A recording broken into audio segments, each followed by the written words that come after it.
नमस्कार। आज हम अस्पतालों की दुनिया में थोड़ी गहराई से उतर रहे हैं। आप सोचिए, मरीजों के रिकॉर्ड्स हैं, मेडिकल इमेजेस हैं, रियल टाइम वाइटल साइंस, मतलब डेटा का अंबार लगा होता है।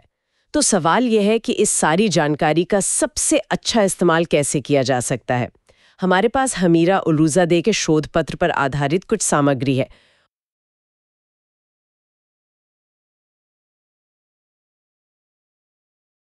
और ये बताती है कि कैसे आर्टिफिशियल इंटेलिजेंस, मतलब एआई और डीप लर्निंग अस्पतालों को ज्यादा स्मार्ट बना रहे हैं। तो आज हम यही समझने की कोशिश करेंगे। ये जो नाम हम सुनते हैं, एएनएन, सीएनएन, आरएनएन, एलएसटीएम और आजकल जनरेटिव एआई, ये असल में प्रैक्टिकली कैसे काम आ रहे हैं, निदान में, भविष्यवाणी में, इलाज में। चलिए इसी पर बात करते हैं। शुरुआत करते हैं आर्टिफिशियल न्यूरल नेटवर्क या एएनएन से। सुनने में थोड़ा भारी लगता है ना, पर इसे ऐसे सोचिए कि ये एक तरह का कृत्रिम दिमाग है।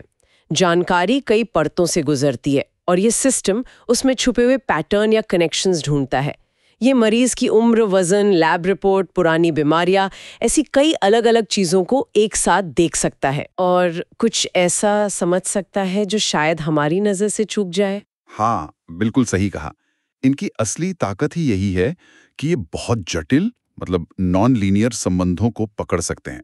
वो चीजें जो शायद इंसान न देख पाए।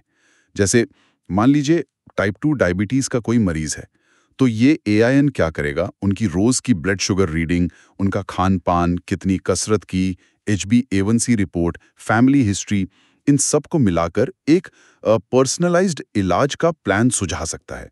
स्रोत में तो ये भी लिखा है कि कभी-कभी ये ऐसे कनेक्शन ढूंढ निकालते हैं जो एक्सपर्ट्स को भी हैरान कर देते हैं। अच्छा। हाँ, हालांकि ये समझना कि वो इस नतीजे पर पहुंचे कैसे, वो कभी-कभी थोड़ा मुश्किल हो जाता है। ब्लैक बॉक्स प्रॉब्लम जिसे कहते हैं। समझी। तो ये तो हुआ नंबर और टेक्स्ट वाले डेटा के लिए। लेकिन अस्पतालों में तो बहुत सारा काम इमेजिंग का होता है, CT scan, MRI, x ray. AI इन्हें कैसे समझता है, इसके लिए क्या है? बिल्कुल। यहाँ आते हैं कॉन्वोल्यूशनल न्यूरल नेटवर्क यानी सीएनएन। ये समझ लीजिए इमेज पहचानने के एक्सपर्ट हैं। नेटवर्क की जो परतें होती हैं ना, वो फिल्टर की तरह काम करती हैं। पहले वो इमेज में सीधी लकीरें, किनारे ढूंढेंगी, फिर थोड़े जटिल आकार, टेक्सचर और फिर पूरी चीज। इसीलिए ये मेडिकल इमेज में ट्यूमर हो, कोई अंदरूनी ब्लीडिंग हो या हड्डी का फ्रैक्चर, ऐसी चीजों को बहुत जल्दी और सटीकता से पकड़ने में माहिर हैं। वाह, मतलब ये डॉक्टरों की भी मदद कर सकते हैं जल्दी पता लगाने में। हाँ बिल्कुल।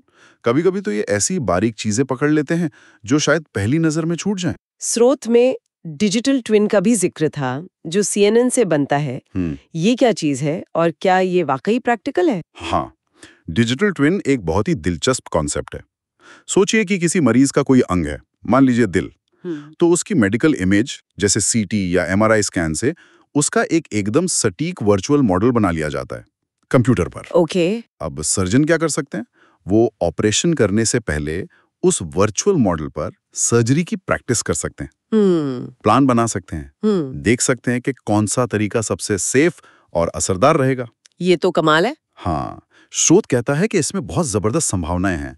पर हाँ, इतने सटीक मॉडल बनाने के लिए अभी काफी कंप्यूटेशनल पावर चाहिए होती है। ये अभी भी डेवलप हो रहा है। समझ गया। तो हमने स्थिर डेटा की बात की, जैसे रिपोर्ट्स और इमेजेस की बात की, लेकिन मरीज की हालत तो लगातार बदलती रहती है, खासकर आईसीयू जैसे माहौल में। जैसे किसी की धड़कन, ब्लड प्रेशर, ये सब रियल टाइम में बदलता है। इस बदलते डायनामिक डेटा को एआई कैसे संभालता है? उसके लिए है रिकरेंट न्यूरल नेटवर्क या आरएनएन। इनकी खासियत है इनकी मेमोरी, मतलब ये पिछली जानकारी को याद रखते हैं और उस याद रखी हुई जानकारी का इस्तेमाल करके नई जानकारी को समझते हैं। अच्छा, तो ये लगातार चलने वाले वाइटल साइंस जैसे heart rate, blood pressure, oxygen level, इन पर नजर रखने के लिए बेहतरीन है। ये खतरनाक ट्रेंड्स को पहचान सकते हैं और हालत गंभीर होने से पहले ही चेतावनी दे सकते हैं। तो अगर आरएनएन में मेमोरी है, तो फिर ये एलएसटीएम क्या है? शुरू में उन्हें आरएनएन का एडवांस्ड वर्जन बताया गया था। हाँ, सही समझा आपने। एलएसटीएम का मतलब है लॉन्ग शॉर्ट टर्म मेमोरी। आप इन्हें ज्यादा ताकतवर और लंबी मेमोरी वाला आरएनएन समझ सकते हैं। देखिए, जो सामान्य आरएनएन होते हैं ना, वो कई बार पुरानी जानकारी भूल सकते हैं, खासकर अगर डेटा सीक्वेंस बहुत लंबा हो। लेकिन एलएसटीएम वो मरीज के इतिहास में लंबे समय के पैटर्न भी याद रख सकते हैं, महीनों या सालों पुराने भी। हो अच्छा। हाँ, तो ये पुरानी या लंबी चलने वाली बीमारियों के विश्लेषण के लिए या किसी इलाज का असर महीनों या सालों में कैसे बदल रहा है, ये देखने के लिए बहुत महत्वपूर्ण है। तो मुख्य फर्क मेमोरी की क्षमता और उसकी अवधि का है। एलएसटीएम दोनों तरह की मेमोरी रखता है, छोटी अवधि की भी और लंबी अवधि की भी। ठीक है, ये समझ आया। तो एआई डेटा समझता है, इमेज देखता है, बदलते पैटर्न पे नजर रखता है। लेकिन आजकल एक और चीज है जो बहुत चर्चा में है, जेनरेटिव एआई।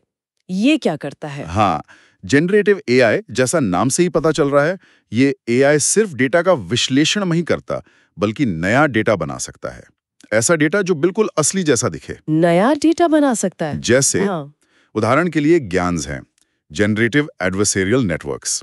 ये बहुत ही यथार्थवादी मतलब रियलिस्टिक दिखने वाली सिंथेटिक मेडिकल इमेज बना सकते हैं। सोचिए किसी ऐसी दुर्लभ बीमारी के फेफड़े की तस्वीर बना लेना जिसके असली उदाहरण बहुत कम मिलते हों। अरे वाह, ये तो फिर ट्रेनिंग के लिए कमाल की चीज हुई, मेडिकल स्टूडेंट्स या डॉक्टर्स के लिए। हाँ बिल्कुल, ट्रेनिंग के लिए ये बहुत उपयोगी हो सकता है। और भी उपयोग हैं, जैसे जीपीटी जैसे ट्रांसफॉर्मर मॉडल है। ये भाषा को समझने और लिखने में माहिर होते हैं, नेचुरल लैंग्वेज प्रोसेसिंग में। तो ये अपने आप मेडिकल रिपोर्ट तैयार कर सकते हैं, या किसी लंबे रिसर्च पेपर का सारांश बना सकते हैं, या फिर डॉक्टर के हाथ से लिखे नोट से जरूरी जानकारी निकालकर उसे ऑर्गेनाइज कर सकते हैं। मतलब स्टाफ का रूटीन काम कम हो सकता है। एग्जैक्टली। इससे मेडिकल स्टाफ का बहुत सारा दोहराव वाला, थकाना वाला काम कम हो सकता है और वो मरीजों पर ज्यादा ध्यान दे सकते हैं। स्रोत में एक खास सिस्टम ट्रेस का भी जिक्र था, वो क्या है? हाँ, टीआरएसी एक बहुत अच्छा उदाहरण है कि ये सारे अलग-अलग एल्गोरिदम मिलके कैसे एक बड़ा काम कर सकते हैं। ये सिस्टम असल में रिग्रेशन और न्यूरल नेटवर्क जैसे कई तरीकों को एक साथ इस्तेमाल करता है, और इसका काम है सेप्टिक शॉक का पता लगाना। सेप्टिक शॉक इन्फेक्शन के प्रति शरीर का एक बहुत ही खतरनाक रिएक्शन होता है। टीआरएसी इसके साफ लक्षण दिखने से कई घंटे पहले ही इसका अंदाजा लगाकर चेतावनी दे सकता है।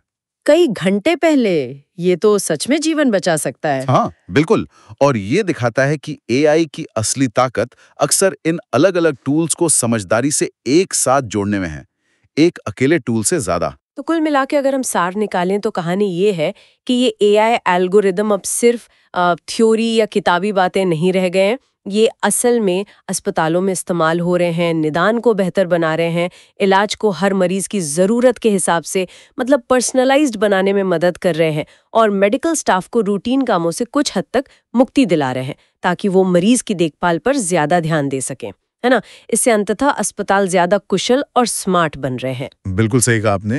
ये पर्दे के पीछे रहकर हेल्थ केयर में एक तरह की शांत क्रांति ला रहे हैं, भले ही हम मरीज के तौर पर उन्हें सीधे तौर पर न देखें। और यहीं पर एक बात है जो हमें सोचने पर मजबूर करती है। एक सवाल मन में आता है, अब जब एआई मेडिकल इमेज बना सकता है, मरीज का नया डेटा तैयार कर सकता है, टेक्स्ट रिपोर्ट लिख सकता है, तो हम ये कैसे पक्का करेंगे कि इस सब में वो जरूरी मानवीय पहलू बना रहे, मतलब सहानुभूति, डॉक्टर का अपना नैदानिक निर्णय, नैतिक निगरानी, ये सब देखभाल के केंद्र में कैसे बना रहेगा? ये वाकई सोचने वाली बात है। और एक और सवाल, सोचिए जब किसी इंसान के डिजिटल ट्विन को उस इंसान से भी ज्यादा उसके भविष्य में होने वाली बीमारियों के खतरों के बारे में पता हो, तो क्या होगा? तो जैसे जैसे ये तकनीक आगे बढ़ेगी, हमें इन सवालों पर और गहराई से विचार करने की जरूरत होगी।